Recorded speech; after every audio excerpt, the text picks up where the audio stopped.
نبی کریم صلی اللہ علیہ وسلم نے مختلف طریقے سے مسلمانوں کے دل و دماغ سے مال کی محبت نکالی ہے اور خرچ کرنے کا طریقہ سکھایا ہے۔ حضرت مسروق یہ مشہور تابعی ہیں، حضرت عائشہ رضی اللہ تعالی عنہ کے شاگرد خاص تھے۔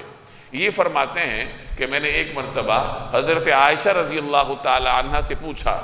کہ نبی کریم صلی اللہ علیہ وسلم جب گھر تشریف لاتے تھے تو آپ کا معمول کیا ہوتا تھا؟ تو حضرت عائشہ فرماتی ہیں کہ جب نبی کریم صلی اللہ علیہ وسلم گھر تشریف لاتے تھے تو عام طور پر یہ مثال ارشاد فرماتے تھے، لو کان لابن آدم وادیان من ذہب،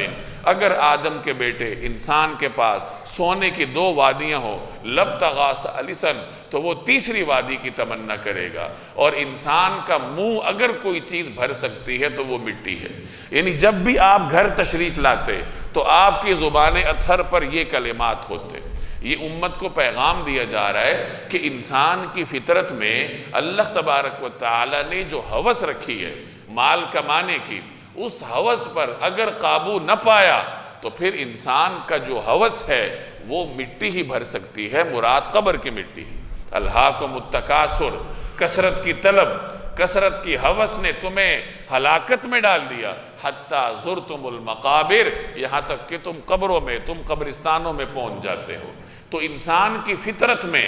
اللہ تبارک و تعالی نے مال کی ہوس رکھی ہے، اور اس فطرت پر انسان کو قابو پانا ہوتا ہے، اور اس قابو پانے کا ایک طریقہ کار زکوٰۃ ہے کہ وہ زکوٰۃ ادا کرے۔